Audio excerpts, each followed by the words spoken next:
안녕하십니까, 래필입니다. 8월 27일 원자력 테마 보도록 하겠습니다. 오늘은 큰 움직임 없이 다 마무리가 되었고요.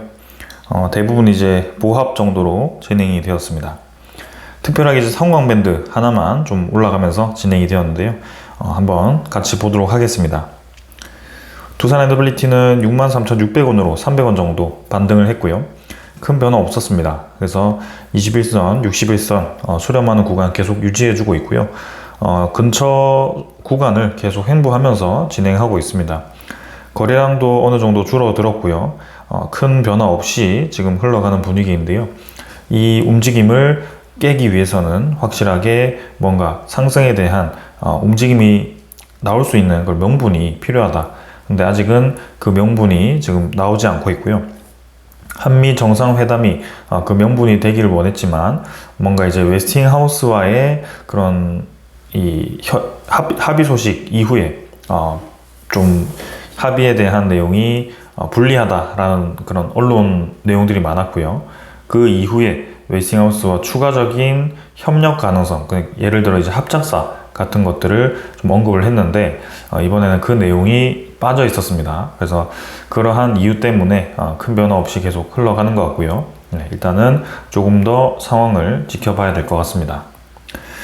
거래량은 확실히 줄어들었습니다. 670만 주 정도로 NXT 거래 진행되었고요. KRX도 지금 500만 주 정도로 진행되면서 전체적으로 1100만 주 정도밖에 진행이 되지 않았습니다. 수급은 외국인 투자자가 15만 주 매수했고요. 기관 투자자도 6만 3천 주 매수를 했습니다. 거의 매수가 크지 않았고 거의 없었죠. 그래서 금융투자 위주로의 매수가 이어졌고요. 사모펀드는 두산 엔더빌리티를 조금씩 매도를 하고 있습니다. NXT에서는 지금 아직 수급이 나오진 않았고요. 넘어가도록 하겠습니다. 현대건설은 700원 정도 상승을 했고요. 62,400원으로 진행이 되었습니다. 자, 그래서 현대건설은 지금 이제 하단을 점점 낮춰가는 흐름이 좀 이어지고 있기 때문에 그 흐름을 좀 이겨낼 수 있는 그런 양봉이 하나가 필요합니다. 21선과 아직 좀 갭이 있고 하락에 대한 추세가 완벽하게 메워지지 않았기 때문에 어느 정도의 그런 상승에 대한 방향을 좀 제시를 해야 될 것 같습니다. 그래서 웨스팅하우스와 직접 협력을 하고 있기 때문에 그것을 기대하면서 좀 지켜보도록 하고요. 거래량은 거의 없었습니다. 점점 이제 점진적으로 거래량은 줄어들고 있고 일단은 추가적인 상승을 위해서는 확실히 명분이 필요하다.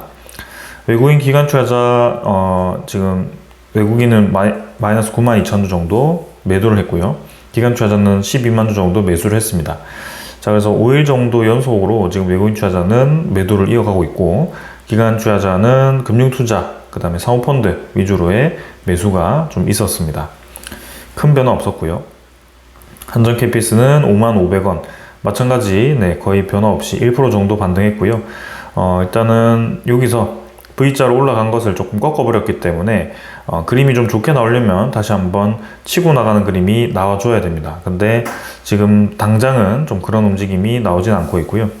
일단 그 명분이 이제 추가적인 웨스팅하우스에 대한 그런 합작사 설립이라든지 혹은 미국에 우리가 본격적으로 진출할 수 있는 발판이 마련된다든지 그런 소식들이 나오면 좋을 것 같습니다. 자, 금융투자는 좀 계속 매수를 해주고 있는데요. 하지만 크게 지금 이 대세에 영향을 주지는 않고 있습니다. 한전기술은 1.8% 하락해서 92,700원 정도 진행이 되었고요. 점점 높아지는 이 고점 라인을 조금 이제 꺾어버렸습니다. 그래서 61선 아래로 조금 떨어지고 있는 분위기인데요.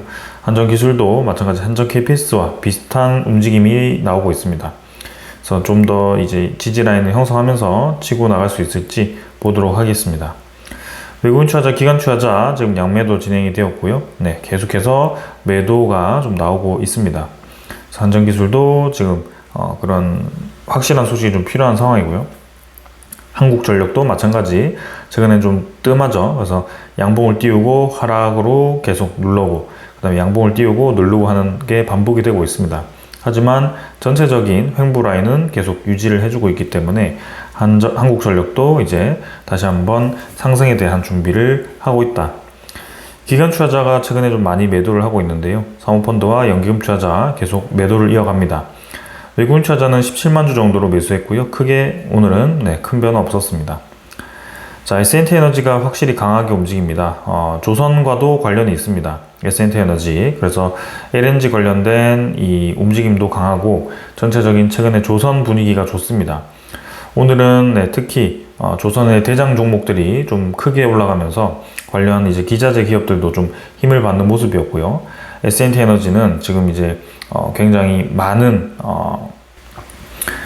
이 테마에 엮여 있기 때문에 꾸준히 좀 올라가는 그림이 굉장히 좋아 보입니다. 일별 거래는 30만 주 정도로 진행이 되었고요. 8월 20일부터는 계속 상승을 이어가고 있습니다. 투자 수급은 기관 투자자 꾸준히 매수해주고 있고요. 오늘은 기타 금융과 연기금이 좀 매도를 했지만 사모펀드, 그 다음에 그 외에 다른 기관들도 다 매수를 해주면서 마무리가 되었습니다. BHI는 조금 쉬어가고 있는데요. 500원 정도 하락을 했습니다. 하지만 뭐 특별하게 지금 이 하락이 영향을 주진 않고 있습니다. 오히려 이제 BHI는 고점을 뚫고 나갔기 때문에 여기서 좀 조정을 주면서 이제 차곡차곡 다시 한번 우상향 그림을 그리지 않을까 싶고요. 21선, 61선 다시 올라가기 시작합니다. 원전 외에도 이제 LNG 관련된 테마가 워낙 강하기 때문에 이 BHI는 계속해서 상승에 대한 가능성이 있어 보입니다. 그 다음 8월 27일 수급은 이제 외국인 투자자는 19,000주 매수를 했고요. 기관 투자자는 15,000주 매도를 했습니다. 금융 투자는 매수를 했지만 사모펀드가 좀 매도를 했고요. 외국인 투자자는 지금 매도 조금 반복하고 있지만 전반적으로는 매수에 힘을 좀 더 주고 있습니다. 오늘은 성황밴드가 강하게 움직였고요. 장 초반에 더 강하게 움직였지만 윗꼬리를 달고 조금 상승분을 반납했습니다. 하지만 완벽하게 이제 하락분을 메워주는 V자 반등이 나왔고요. 추가적인 상승이 나온다면 이제 전 고점 돌파를 노려볼 만한 상황입니다. LNG선 관련된 종목들이 강하게 움직였고요. 성광밴드도 그 LNG에 들어가는 선박에 피팅을 공급하는 이력이 있고, 그다음에 원자력 발전에 들어가는 피팅을 공급했기 때문에 관련된 힘을 받을 수 있습니다. 그래서 거래량 계속 붙어 있는 상황이고요. 지금 4%, 5%씩 매일매일 올라가면서 아주 좋은 그림 만들어주고 있습니다. 외국인 투자자, 기관 투자자도 수급도 지금 양매수 계속 진행해주고 있고요. 확실히 최근 들어서 수급도 좋고 차트도 좋아 보입니다. 사모펀드, 연기금, 그 다음에 투신, 보험 모두 다 매수를 해주고 있고요. 계속해서 올라갈 수 있을지 지켜보도록 하겠습니다. 그 다음 태웅이고요. 태웅은 100원 정도 올라서 37,550원 마무리되었습니다. 장 초반에 좀 강하게 움직였는데요. 아쉽게 이제 좀 눌러지면서 진행이 되었습니다. 하지만 계속 지켜줄 자리 지켜주면서 61선 근처에서 지지라인을 올리고 있고요. 21선의 서서히 이제 수렴하는 구간에서 태웅은 돌파를 시도하지 않을까 싶습니다. 그래서 과도하게 이제 내렸던 구간을 지금 태웅이 유일하게 이 원자력 테마에서 메워주지 못하는 모습인데요. 한번 크게 양봉을 띄우면서 올리는 시기가 오지 않을까라는 생각입니다. 그래서 최근에 일단 거래량은 계속 줄어드는 분위기고요. 특히 이제 거래원을 보시면 어제 오늘 골드만삭스가 매수를 시작을 했습니다. 이 매수가 잠깐 들어온 것인지 계속 들어와 주는 것인지 한번 보도록 하고요. 이틀 정도 외국인 투자자 매수해줬고, 기관 투자자가 최근에 계속 매도를 하고 있는데요. 이 기관 투자자도 매도를 끝내고 매수로 이제 전환을 할지 한번 보도록 하겠습니다. 그다음에 우지는 오늘 큰 변화 없었고요. V자로 반등을 하고 그 자리에서 계속 횡보를 하고 있습니다. 큰 변화 없이 거래량도 거의 없었고요. 오늘은 변화 없었습니다. 자, 일별 거래량 10만 주 정도고, 그 다음에 외국인 투자자, 기관 투자자 양매수 진행이 되면서 금융 투자 위주로의 기관 투자자 매수, 그 다음에 외국인 투자자도 계속 매수를 이어갔습니다. 자, 전체적으로 전부 다 매수가 붙어주는 모습이고요. 한전 관련된 기업들이 조금 이제 수급이 약한 모습입니다. 하지만 한번 힘을 받으면 좀 올라갈 수 있는 그런 상황이 아직 마련되어 있고, 원자력 테마가 분명히 다시 한번 힘을 받을 거라고 보고 있습니다. 미국 쪽에서도 우리나라 기술력이 필요할 수밖에 없는 그런 필연적인 이유가 있기 때문에 그런 부분을 계속 우리가 중점적으로 지켜볼 필요가 있겠습니다. 자, 오늘도 이제 준비한 소식들을 하나씩 전달드리도록 하겠습니다. 자, 일단 이번에 사실 기대했던 것은 웨스팅하우스에 대한 이슈였습니다. 웨스팅하우스에 대한 이슈가 이 우리나라 한미 정상회담 나오기 전에 그런 불리한 계약을 했다라는 이슈가 좀 불거졌고요. 그 다음날 갑자기 이제 웨스팅하우스와 한수원이 합작사를 설립해서 미국 시장 진출을 한다, 이런 얘기가 또 나왔습니다. 근데 이제 그 내용은 이번 정상회담에서 언급되지 않았고요. 아마 실제로 논의되던 내용 중에 하나가 아니었을까 싶습니다. 하지만 이 내용을 좀 살펴보면 이번에 웨스팅하우스와의 그런 합작법인에 대한 그런 논의가 갑자기 성사되지 않은 이유에 대해서는 지금 이제 세부적인 논의를 하는 와중에 뭔가 지식재산권 분쟁 해소를 위한 그런 합의 내용 이 언급된 게 영향이 아닌가, 뭐 그런 얘기도 있다라고 합니다. 아무래도 비밀리에 그런 계약을 했고 그런 계약에 대한 비밀 유지를 해야 되는 상황에서 갑작스럽게 이런 우리나라 언론들이 기사를 쏟아내면서 특히 한국과 미국의 그런 원자력 협력을 앞두고 있는 그런 상황에 그런 악재 기사를 쏟아냈기 때문에 그런 것들도 어느 정도 영향을 받았을 거라고 생각이 되고요. 그 외에도 이제 웨스팅하우스는 계속 본인들이 주도권을 가지고 있다라고 생각을 할 것 같습니다. 그래서 미국 시장 진출에 있어서도 본인들이 최대한 이득을 가져가기 위해서 이 협상을 질질 끌지 않을까라는 그런 좀 우려감도 좀 있고요.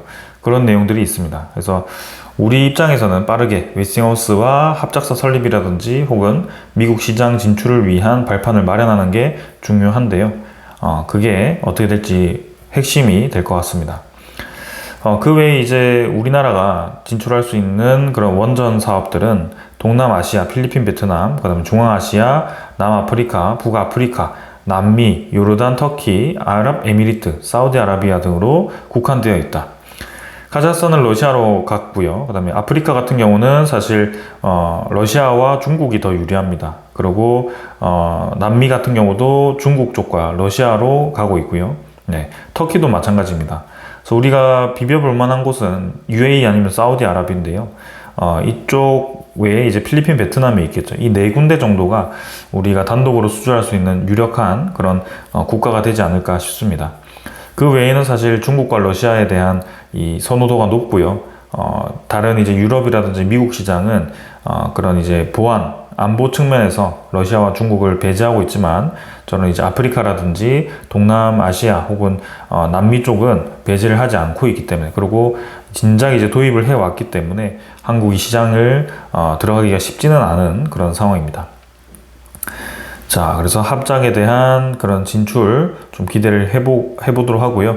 그 외에는 이제 어제 언급드렸다시피 이제 우리나라가 대형 원전 4기 SMR 참여할 수 있는 텍사스 프로젝트에 참여를 하게 됩니다. 그래서 그 텍사스 프로젝트에 아마 우리나라만 단독으로 들어가는 게 아니라 웨스팅하우스도 포함이 될 거고요. 그러한 과정에서 이제 한국과 그런 이제 웨스팅하우스가 어떻게 협상을 할지가 계속 논의되고 있지 않을까라는 생각입니다. 자, 그러면서 이제 한국과 미국이 원자력 협력에 대해서 계속 이어가고 있습니다. 그래서 차관들이 오늘 회의를 했고요. 부산에서 회의를 해서 정상회담 이후에 협력 논의를 했다. 뭐 특별하게 이제 차관끼리 뭘 하자 정하는 게 아니라 그냥 다시 한번 확인하는 차원이 되었을 것으로 보여지고요. 원자력 파트너십에서 다양한 분야에서 심화를 하자, 이런 이제 얘기를 한 것 같습니다. 그리고 추후 일정을 협의를 했겠죠. 그래서 계속 협상이 이어지고 있다 정도만 이해를 하셔도 되겠습니다. 그 다음에 이제 IEA죠. 사무총장이 향후 10년간 에너지 수요가 6배 빠르게 증가할 수 있다라고 얘기를 했습니다. 그래서 국제에너지기구 사무총장이 인공지능과 데이터 센터, 전기차 등의 성장으로 10년간 에너지 수요가 6배 빠르게 증가한다라고 얘기를 했고요.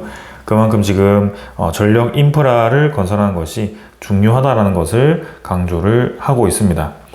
자, 그래서 지금 전력망이 우려스럽다라고 얘기를 한 거고요. 전력망에 대한 지출을 빠르게 늘려야 된다라고 얘기를 하고 있습니다. 그러면서 한국에 있는 그런 재생에너지 보급이라든지 에너지 고속도로에 대한 구축 정책이 긍정적이다라고 얘기를 한 것 같고요.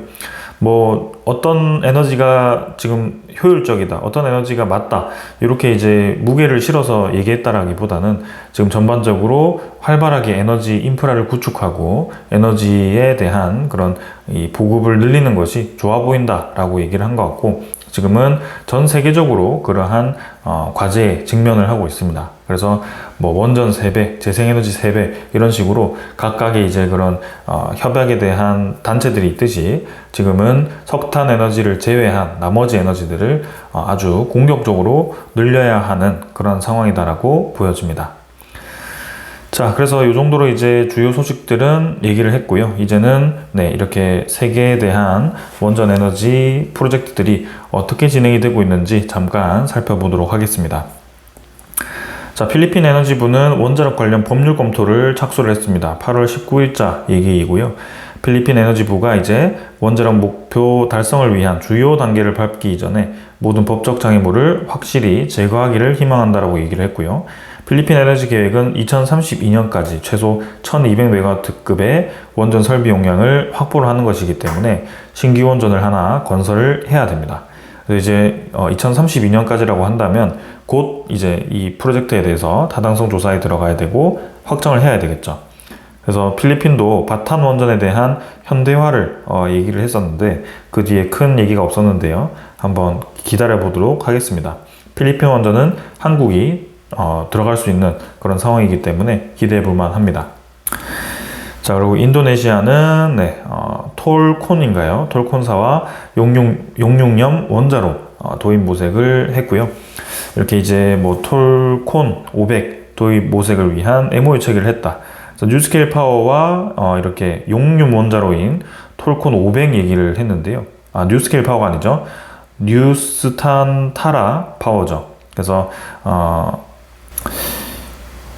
이 기업이 이제 인도네시아 기업인지 일단 이 톨콘사의 모델을 들어간다라고 하는 것 같고요. SMR에 대한 도입을 진행을 하고 있다. 이렇게 아시면 되겠습니다. 전 세계적으로 이제 SMR에 대한 프로젝트들이 진행이 되고 있구나. 이렇게 보시면 되겠습니다. 미국의 카이로스사와 그 다음에 TVA사가 구글 데이터 센터에 대한 전력 구매 계약 체결을 했고요. 계속해서 이제 원자력 발전을 데이터 센터의 전력으로 계약을 하는 사례가 늘어나고 있습니다. 자, 그리고 이제 필리핀 쪽과 이제 DLENC가 SMR 도입을 위한 MOU 체결을 했고요. DLENC는 최근에 X에너지에 대한 그런 건설을 하는 그런 계약을 따내고 있죠. 그래서 지분 투자를 했기 때문에 두산 에너빌리티와 함께 DLENC가 검토가 될 거고요. 그런 측면에서 SMR에 대한 건설을 본격적으로 시작을 하려고 하고 있습니다. 그래서 필리핀도 저렇게 진행이 되고 있고, 그다음에 에스토니아도 페르미 에너지아사네요. 여기는 그래서 2036년까지 SMR 도입을 하고요. 요거는 이제 G 히타치사의 BWRX 300 모델을 도입을 합니다. 그래서 에스토니아도 지금 BWRX 모델을 진행을 하고 있고, 그다음에 로사톰은 러시아 원자력 발전 산업을 위해서 정부 보조금 진행을 하고 있다. 그래서 2042년까지 자국에 38개의 원전을 건설한다라고 하죠. 그래서 러시아는 정말 이 원전 발전에 대해서 진심인 것 같고요. 엄청나게 많은 양을 건설하게 되고, 로사톰이 지금 전 세계적으로도 많이 건설하고 있지만 저렇게 국내 시장에서도 엄청나게 많은 시장을 점유를 하고 있기 때문에 상당히 지금 많은 돈이 필요한 것 같습니다. 정부 보조금을 요청을 한 것 같고요. 말레이시아도 타당성 조사를 개시를 했습니다. 그래서 말레이시아는 사실 한국도 들어갈 수는 있겠지만 사실 러시아 쪽과 좀 더 가깝기 때문에 그렇게 좀 보고요. 스웨덴 같은 경우도 SMR 사업자 최종 후보를 선정했죠. 그래서 어제도 말씀드렸다시피 BWRX와 영국 쪽입니다. 영국 롤스로이스사. 그래서 공통적으로 계속 언급되는 이 기업들이 있습니다. SMR 시장에서도 특히 BWRX에 대한 모델들이 많이 언급이 되고 있는데요. 기대해 볼 만한 그런 상황입니다. 그리고 미국 페르미 아메리카사와 웨이스팅하우스사가 데이터 센터 원자로 인허가 협력을 하기로 했고요. 텍사스의 데이터 센터 AP1000 4기 도입을 하기로 했습니다. 여기서도 알 수 있듯이 웨이스팅하우스와 우리나라가 직접 협력을 하진 않았지만 분명히 우리나라도 지금 페르미사와 두산에너빌리티, 현대건설이 그러고 이제 삼성물산도 협력을 하기로 MOU 체결을 했습니다. 그게 텍사스의 SMR과 대형 원전을 짓는 얘기였거든요. 근데 웨스팅하우스도 이제 인허가 협력을 했기 때문에 그 단체로 협력을 한다, 이렇게 보시면 되겠습니다. 대만에 대한 원전 재가동 무산은 어제 말씀을 드렸고요. 그 다음에 두산에너빌리티와 미국 엑스에너지사, 아마존사의 그런 SMR 사업 협력을 위한 MOU 체결까지 다 이제 말씀을 드렸던 내용입니다. 자, 그래서 이 정도로 좀 진행이 되었고요. 우리 입장에서는 주요하게 지금 주시를 해야 되는 내용은 아무래도 미국의 원전 시장입니다. 미국 원전 시장이지만 이제 원전 시장을 본격적으로 진출을 하기 위해서 웨스팅하우스가 또 어떤 식으로 진행을 할 건가, 그죠? 이 합작사에 대한 언급이 정말 이제 진짜로 진행될 수 있는 것인가, 그런 것들은 좀 봐야 되고요. 그래서 합작사 설립을 하게 되면 이제 한수원과 한전도 들어갈 수 있는 거고요. 그리고 우리나라 기업들이 조금 더 수혜를 받을 수는 있겠죠. 하지만 꼭 합작사 설립 외에도 우리나라 기업들이 그냥 웨스팅하우스와 협력을 한다라고 해도 저는 충분히 사기업들 입장에서는 수혜를 받을 수 있을 거라고 보고 있고요. 그래서 아까 언급드렸던 그 기업들은 다 수혜를 받을 수 있는 기업이기 때문에 주목을 해볼 만합니다. 자, 지금은 좀 조선 테마주에 주목이 끌린 것 같고요. 상대적으로 이제 원자력 테마들은 좀 약한 모습입니다. 하지만 다시 한번 좀 올라갈 가능성이 높아 보이고요. 향후 이제 AI에 대한 수요, 전력에 대한 수요는 계속 이어진다라고 봤을 때는 꾸준히 올라갈 가능성이 높다라고 보여집니다. 자, 오늘 여기까지 하고 마무리 하겠습니다. 감사합니다.